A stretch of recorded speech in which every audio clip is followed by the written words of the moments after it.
Hi friends, പുതിയൊരു വീഡിയോയിലേക്ക് എല്ലാവർക്കും സ്വാഗതം. ചാനൽ ആദ്യമായിട്ട് കാണുന്നവരാണെങ്കിൽ സബ്സ്ക്രൈബ് ചെയ്ത് ലൈക്ക് ചെയ്ത് സപ്പോർട്ട് ചെയ്താണ്. നിയമോള് ഫ്ലവേഴ്സൊക്കെ ഒരുക്കി തയ്യാറാക്കി വെക്കുകയാണ്, ഒരു ബൊക്കയാക്കിയിട്ട് ഇന്ദോമ്മയ്ക്ക് കൊടുക്കാൻ വേണ്ടി. അപ്പോൾ അത് കണ്ട നീരൻ ചോദിക്കുകയാണ്, അപ്പോൾ ഇന്ദോമ്മയ്ക്ക് നാളെ പിറന്നാളാണോ മോളെ? അതേ അപ്പേ, ഇന്ദോമ്മയ്ക്ക് നാളെ പിറന്നാളാണ്. അതിന് ഈ ഫ്ലവേഴ്സൊക്കെ വെച്ച് ഒരു ബൊക്കയാക്കിയിട്ട് ഞാൻ കൊടുക്കാൻ വേണ്ടി തയ്യാറാക്കുകയാണ്. എങ്ങനെയുണ്ടപ്പേ? സൂപ്പറായിട്ടുണ്ട്. ശരിയപ്പേ, അമ്മയുടെ അടുത്ത് അപ്പ ഇതിനെപ്പറ്റിയൊന്നും പറയരുത് കേട്ടോ. ശരിയപ്പേ. ശരി മോളെ. നിയമോള് അകത്തേക്ക് കയറിപ്പോയപ്പോൾ നീലൻ ഡഗ്ലൈസിനോട് പറയാണ്, എടാ അളിയ ബർത്ത്ഡേ ആണ് എത്ര അളിയ? അപ്പോൾ ഡഗ്ലൈസ്, എടാ നീ ഇങ്ങനെ എന്നും കത്തും എഴുതിയിട്ട് ഉരുകി ഇങ്ങനെ കഴിഞ്ഞാൽ പോരാ. കാര്യങ്ങളൊക്കെ എന്താ എങ്ങനെയാണെന്ന് അന്വേഷിക്കുകയും അറിയാൻ വേണം. പ്രത്യേകിച്ച് ഇങ്ങനെയുള്ള കാര്യങ്ങളൊക്കെ അപ്പ അറിഞ്ഞു വെക്കണ്ടേ? നീ ഒന്ന് പോടാ. എടാ, ഇപ്പം നിനക്ക് കാര്യം പിടികിട്ടിയല്ലോ. നീ ചിന്തിക്കേണ്ടത് അടുത്ത പ്ലാനിനെ പറ്റിയാ. അളിയാ, നാളെ നമ്മൾ ഇതങ്ങ് തകർക്കും. ആ എന്നാ ശരി. നാളെ പൊട്ടാൻ പോകുന്ന പടക്കം ബോംബാണോ ആറ്റം ബോംബാണോ എന്ന് ഞാനൊന്ന് നോക്കട്ടെ. നീ മോളെ. മാമൻ മോക്ക് ജ്യൂസ് തരട്ടെ? ചന്ദ്രേട്ടാ, ഇയാളെ അല്ലെങ്കിലും അത്യാവശ്യത്തിന് വിളിച്ചാൽ കിട്ടില്ല. എവിടെയെങ്കിലുമൊക്കെ ഇയാൾക്ക് പോകാൻ ട്രിപ്പുണ്ടാവും. പിന്നെ കാണിക്കുന്നത് രാധിയെയാണ്. രാധീത അവളുടെ ബെഡിൽ കവിളത്ത് കയ്യും വെച്ച് ഇരിപ്പാണ്. അവിടെ മാമി വിളിച്ചുകൊണ്ട് വരികയാണ്, എടി രാധികേ, ഇവളെ എവിടെ പോയി കിടക്കുക? അത് കഴിഞ്ഞ് അകത്ത് കയറിയിട്ട് ചോദിക്കുകയാണ്, ഇവിടെ ഉണ്ടായിരുന്നോ? എന്താടി ഇവിടെ ഇരുന്നിനെ? എടി രാധി, നീ ഇവിടെ വന്നിരിക്കുകയാണോ? എത്ര നേരമായി ഞാൻ രാധി എന്ന് വിളിക്കാൻ തുടങ്ങിയിട്ട്. വാ തുറന്നൊന്ന് വിളി കേട്ടാലെന്താ നിനക്ക്? രാധി ഒന്ന് നോക്കുകയാണ്. നീ എന്തിനാ എന്നെ തുറിച്ച് നോക്കുന്നേ? വിളിച്ചാ വിളി കേൾക്കില്ലെന്നുണ്ടോ? എന്താ? അങ്ങനെ ചോദിക്കടി. അന്ന് ഞാൻ വഴിയിൽ കിടന്ന ദിവസം കണ്ടില്ലേ, നല്ല ഒരു സാമ്പാറിൻ്റെ മണം. അങ്ങനെ ഒരു സാമ്പാർ ഇവിടെ രുക്മിണിയും രാജേശ്വരിയും ചേർന്ന് തയ്യാറാക്കിയിട്ടുണ്ട്. അത് കൂട്ടി നന്നായിട്ട് ഭക്ഷണം കഴിക്കാമെന്ന് വിചാരിച്ചാണ് ഞാൻ നിന്നെ വിളിച്ചത്. എന്നിട്ട് നീ വിളി കേട്ടില്ല. പുറത്തുനിന്ന് ആ മണം കിട്ടിയപ്പോൾ ഓടിച്ചെന്ന് ഇച്ചിരി എടുത്ത് കഴിച്ചാലോ എന്ന് നിന്നോട് ഞാൻ പറഞ്ഞില്ലേ? അവൾ വീണ്ടും ആ സാമ്പാർ തന്നെ ഉണ്ടാക്കിയിട്ടുണ്ടടി.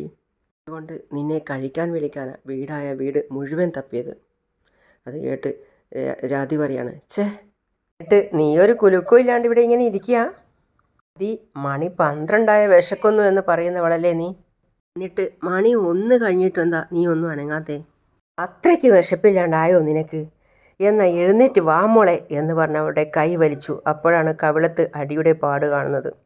അവൾ ദേഷ്യത്തോടെ പറയാണ്, ചുമ്മാ എന്നെ തോണ്ടാൻ വരല്ലേ മാമി. ഇതെന്തെന്നാടി കവിളത്തെന്താ? നിനക്ക് മുഖത്ത് റോസ് പൗഡർ ഇടണമായിരുന്നെങ്കിൽ കുറച്ചുകൂടെ മെനക്കൊക്കെ ഇട്ടാൽ പോരായിരുന്നു. ഇതാരോ മാന്തി വെച്ചതുപോലെ എന്തെന്നായി കാട്ടിക്കൂട്ടിയിരിക്കുന്നേ? നോക്കട്ടെ എന്ന് പറഞ്ഞ് മാമി മുഖം തിരിക്കുകയാണ്. അപ്പോൾ അവൾ പറയാണ്, അയ്യോ എന്ന് പറഞ്ഞ് നിലവിളിക്കുക.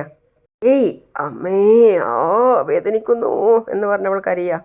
രാധി, നീ എന്തിനാ ഇപ്പോൾ കരയുന്നേ? ഞാൻ ചോദിച്ചതാണോ തെറ്റായേ? എൻ്റെ ഈ അവസ്ഥ കണ്ട് മനഃപൂർവ്വം കളിയാക്കുക? ഞാൻ നിന്നെ കളിയാക്കിയതൊന്നുമല്ല.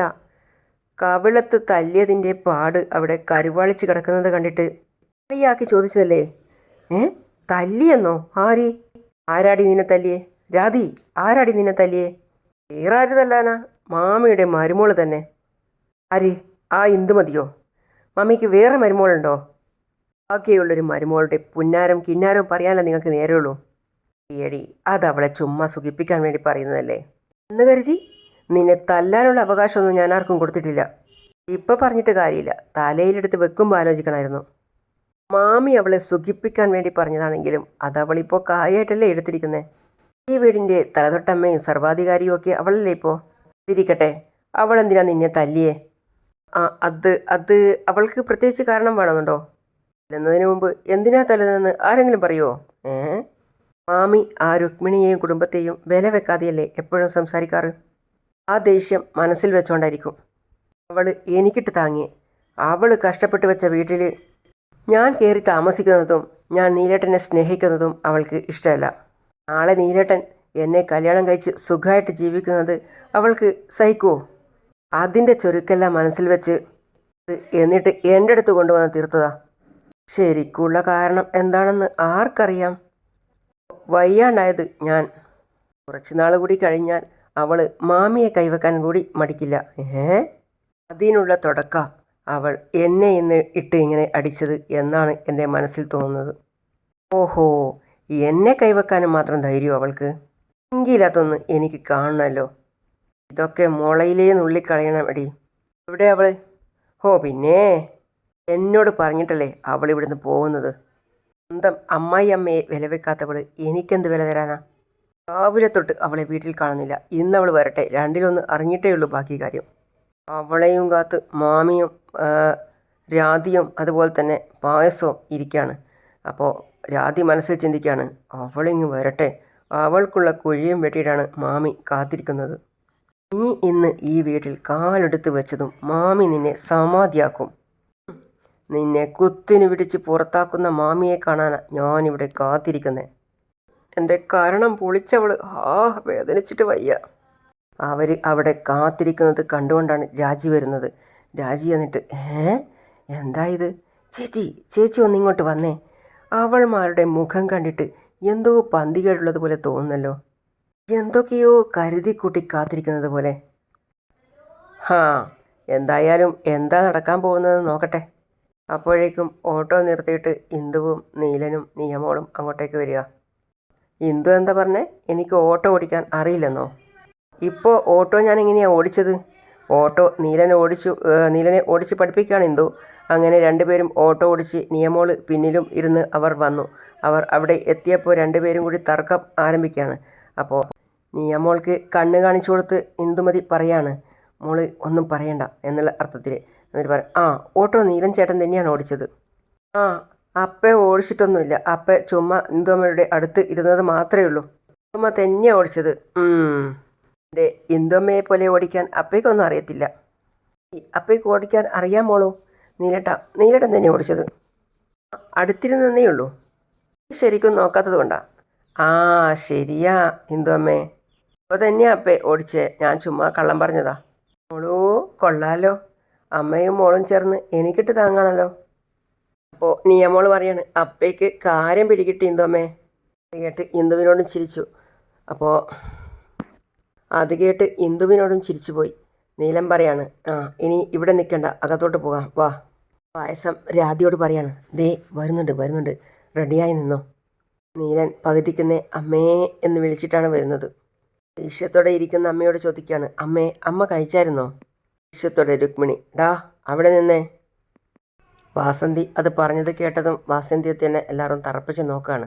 ഇന്ദുവും നിയമോളും അതേപോലെ തന്നെ രുക്മിണിയും രാജേശ്വരിയും നീലനും ഒക്കെ അവരെ തന്നെ നോക്കുകയാണ്. എന്നോട് എന്തോ കഴിച്ചോ എന്ന് ചോദിച്ചിട്ട് നീ അങ്ങ് കയറി പോവാണല്ലോ. ഉത്തരം കേൾക്കാൻ പോലും നീ നിന്നില്ലല്ലോ. മരുന്ന് കഴിക്കാനുള്ള സമയമായില്ലേ അമ്മയ്ക്ക്, അപ്പോൾ അത് കഴിച്ചോ എന്നറിയാൻ വേണ്ടി ചോദിച്ചതാ. കഴിച്ചിട്ടുണ്ടാവും എന്ന് ഞാൻ വിചാരിച്ചു. അപ്പം നീയായിട്ടങ്ങ് ധരിച്ചു. ശരി അമ്മേ, ഇതിപ്പോൾ എന്തിനാ വലിയ കാര്യമാക്കുന്നേ? കയറി വന്നപ്പോൾ കഴിച്ചോ എന്ന് ചോദിച്ചതേ ഉള്ളൂ. ഇനി അമ്മ കഴിച്ചില്ലെങ്കിൽ ഇപ്പം എന്താ, ഒരു പ്ലേറ്റിൽ ചോറും കറികളൊക്കെ എടുത്തിട്ട് വരാം. അമ്മ ഇരിക്ക്, എനിക്ക് നീ എടുക്കണ്ട. ആർക്ക് വേണം നിൻ്റെ ഈ കള്ളസ്നേഹവും കരുതലും? രാധിയോട് ആ സമയത്ത് പറയാണ്, ചേച്ചി എന്താ കാര്യം പറയാത്തത്? കാര്യമായ കാര്യം അവിടെ വെച്ചിട്ട് എന്തൊക്കെയോ പറയുന്നു. ചേട്ടൻ നോക്ക്, മാമി ഇപ്പോൾ വളഞ്ഞു ചുറ്റി കാര്യത്തിലേക്ക് കടക്കും. ഞാൻ ചോദിക്കുക, അമ്മയ്ക്കിപ്പോൾ എന്താ പ്രശ്നം? നീലനോട് അമ്മ മുഖമടച്ചതുപോലെ പറയാണ്, നീ മിണ്ടരുത്. എന്നിട്ട് ഇന്ദുമതിയോട് പറയാണ്, ഡീ ഇങ്ങോട്ട് വന്നേ. മിണിയും രാജേശ്വരിയും അവിടെ തന്നെ നിൽക്കുകയാണ്. എന്തെങ്കിലും പ്രശ്നം ഉണ്ടായാൽ ഇന്ദുവിനെ രക്ഷിക്കണം എന്നുള്ള രീതിയിൽ. എന്നിട്ട് അവർ പറയാണ്, വാസന്തി, എടീ നിന്നോടല്ലേ ഇങ്ങോട്ട് വരാൻ പറഞ്ഞേ? മതി നീലനെ നോക്കുകയാണ്. അപ്പോൾ അവർ വരാനാ പറഞ്ഞത്, വാടി ഇങ്ങോട്ട് എന്ന് പറഞ്ഞ് അവളുടെ കയ്യിൽ കയറി പിടിച്ച് വലിക്കുകയാണ്. അപ്പോൾ തന്നെ നീലൻ, അമ്മേ. രാജേശ്വരി രുക്മിണിയോട് പറയാണ്, ഇതെന്താ ഈ ശ്രീ ഒരു കാര്യവും ഇല്ലാതെ അവളുടെ മേക്കിട്ട് കയറുന്നേ? ഉണക്കക്കൊള്ളി എന്തൊക്കെയോ എരിവ് കയറ്റി വിട്ടതാ. ശരി, നീ നിൽക്ക്, കാര്യം എന്താണെന്ന് നോക്കട്ടെ. സന്ധി ചോദിക്കുകയാണ്, രാധികയ്ക്കും നിനക്കും എന്തോ നടി പ്രശ്നം? അമ്മേ, എനിക്കും രാധികയ്ക്കും തമ്മിൽ ഇടയിൽ പ്രശ്നങ്ങളൊന്നുമില്ലല്ലോ. എന്താ ഉദ്ദേശിച്ചേ? അപ്പോൾ അത് കേട്ടപ്പോൾ തന്നെ രാധി അപ്പോഴേക്കും വാസന്തി ചോദിക്കുകയാണ്, പിന്നെ എന്തിനാ നീ രാധികയെ തല്ലിയേ? ശരിയാ, അങ്ങോട്ട് ചോദിക്കും മാമി. എന്നോടാണ് ഞാൻ ചോദിച്ചത്. വായിക്കകത്തെന്താ കുഴക്കട്ട വെച്ചിരിക്കുക? ഉത്തരം പറയടി. രാധികയെ തല്ലിയത് എന്തിനാണെന്ന്. അപ്പോൾ നീലൻ, അമ്മേ, അമ്മ എന്തൊക്കെയായി പറയുന്നേ? ഇന്ദു എന്തിനാ രാധികയെ വെറുതെ തല്ലുന്നേ? ഇന്ദുവിന് അങ്ങനത്തെ സ്വഭാവമൊന്നുമില്ല. അപ്പോൾ രാധി പറയാണ്, അവളുടെ ശരിക്കുള്ള സ്വഭാവം അറിയാഞ്ഞിട്ടാ ഏട്ടൻ ഇങ്ങനെ പറയുന്നത്. അവളെന്നെ തല്ലാണ്ടാണോ എൻ്റെ കവിളിങ്ങനെ കല്ലിച്ച് കിടക്കുന്നേ? എന്തേ രാധി നീ പറയുന്നേ? എന്തേ ഞാൻ പറഞ്ഞത് മലയാളത്തിലൊന്നും അല്ലാന്നുണ്ടോ? ഇന്ദു എന്നെ പിടിച്ച് വലിച്ച് റൂമിലേക്ക് കൊണ്ടുപോയി കൈ പിടിച്ച് തിരിച്ച് പുറകോട്ടാക്കിയിട്ട് എൻ്റെ കവിളിൽ അടിച്ചു. എന്നെ നിലത്ത് തള്ളിയിട്ട് എൻ്റെ ചെവിക്കുറ്റി അടിച്ച് പൊട്ടിച്ചു കേട്ടാ. കേട്ട് നീലൻ ഇന്ദുവിനെ നോക്കാണ്. പായസം പറയാണ്, പാവം എൻ്റെ അനിയത്തി രാധിക. ഇത് കേട്ട് രുക്മിണിയും രാജേശ്വരിയും പരസ്പരം നോക്കി ചിരിക്കുക. എന്തൊരു ഉയരാവൾക്ക്. ഞാൻ നക്ഷത്രം എണ്ണി തല കറങ്ങി താഴേക്ക് വീണു. ഇപ്പോഴും എൻ്റെ കണ്ണിൽ കൂടി പൊന്നീച്ച പറന്നുകൊണ്ടിരിക്കുക. പക്ഷേ എല്ലാം കേട്ട് ഇന്ദു ഒന്നും പറയാതെ നിൽക്കുകയാണ്. ഇവൾ എൻ്റെ മുഖത്ത് നോക്കി തല്ലിയിട്ടില്ല എന്ന് പറയാൻ പറ നീലേട്ടാ. എന്തോന്നടി ഇങ്ങനെ നോക്കുന്നേ? അടിക്കാൻ നേരത്ത് ഞാൻ ഇങ്ങനെയൊന്നും കണ്ടില്ലല്ലോ. നിന്റെ നാവിറങ്ങിപ്പോയോ? അതേ ഇളക്കത്തോടെ ഉത്തരം പറയടി.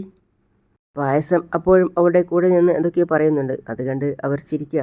വസന്തി അമ്മ വന്നിട്ട് അവളെ പിടിച്ച് തള്ളിയിട്ട് പറയാണ്, എടി അവൾ വെറുതെ പറയാണോ? എന്താ ഒന്നും ഇടാതെ എല്ലാം കേട്ട് നിൽക്കുന്നത്? ആ തുറന്ന് സത്യം എന്താണെന്ന് പറയടി. നീ എന്തിനാ രാധിയെ തല്ലിയത്? എന്തിനാ തല്ലിയെന്ന്? അവൾ നിന്നെ എന്ത് ചെയ്തിട്ടാ? ഒന്നും നോക്കാതെ എന്തെങ്കിലും സ്വന്തം ജോലിയും ചെയ്ത് ഈ വീടിൻ്റെ ഏതെങ്കിലും ഒരു മൂലയ്ക്ക് കഴിയുന്ന അവളെ എന്തിനാ നീ ഉപദ്രവിച്ചേ?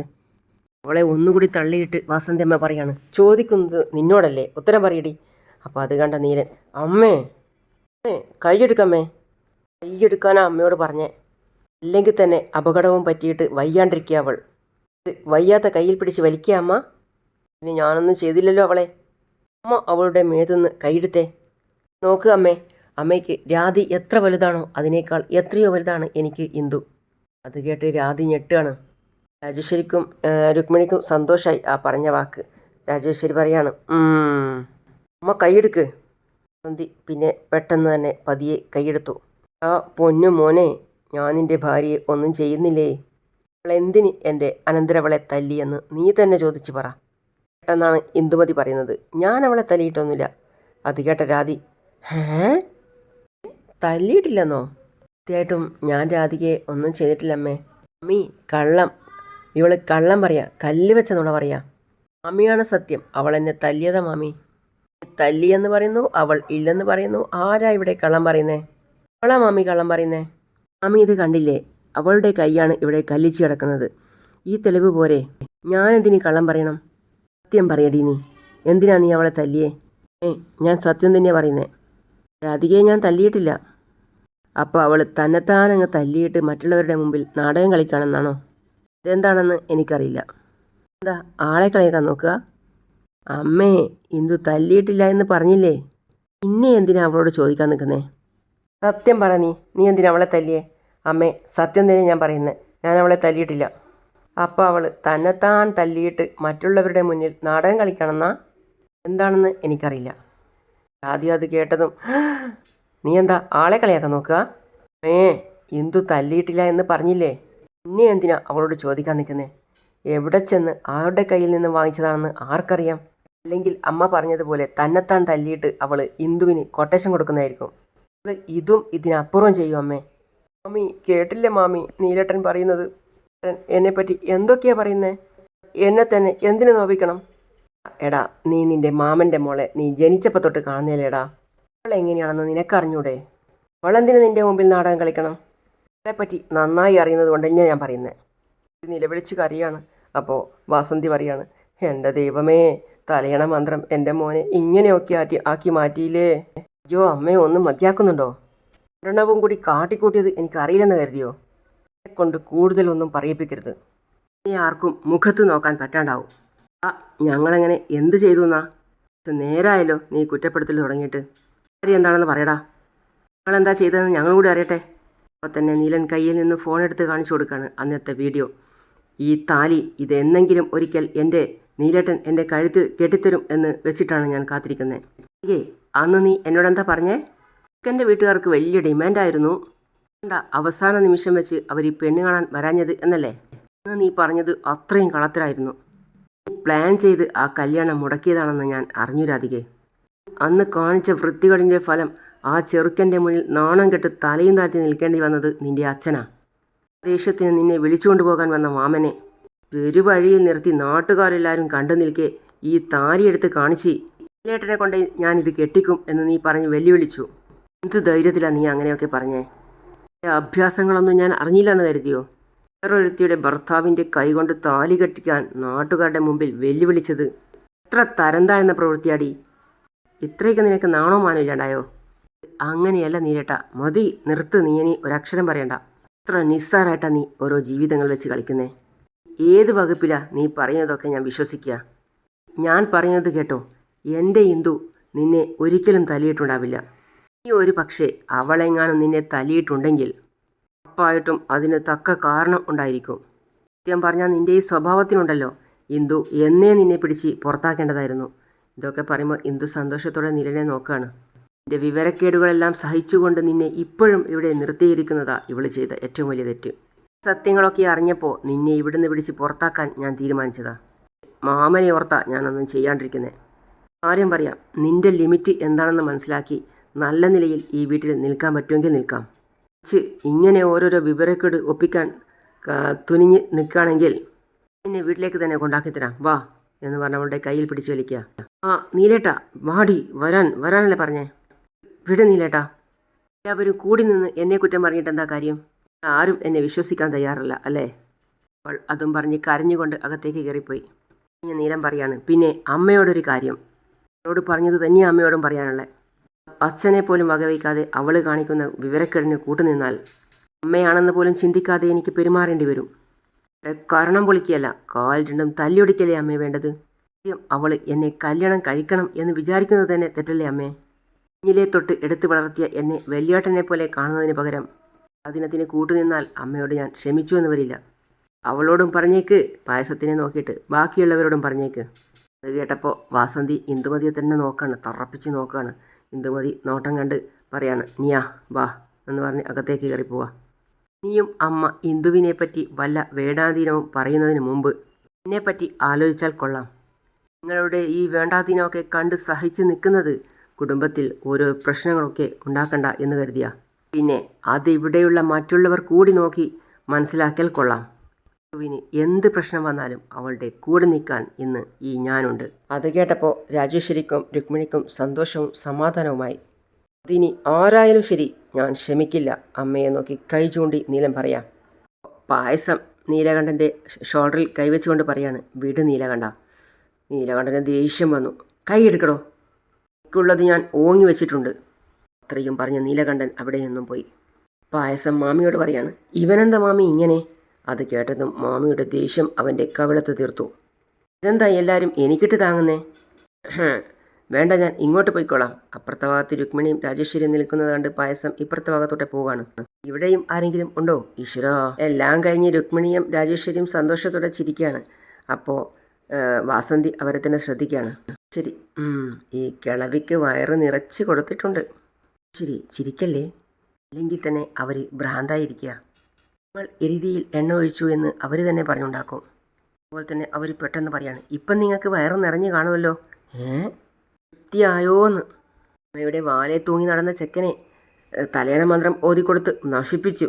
ഗുണം പിടിക്കില്ല, നീയൊന്നും ഒരിക്കലും ഗുണം പിടിക്കില്ല. കേട്ടതും അവർ രണ്ടുപേരും ഒന്നുകൂടി കളിയാക്കി ചിരിച്ചിട്ട് അകത്തേക്ക് പോവാണ്. രുക്മിണിയും രാജേശ്വരിയും അവിടുന്ന് കളിയാക്കി ചിരിച്ചിട്ട് പോയപ്പോൾ അവർക്ക് ഒന്നുകൂടി ദേഷ്യം വരികയാണ്.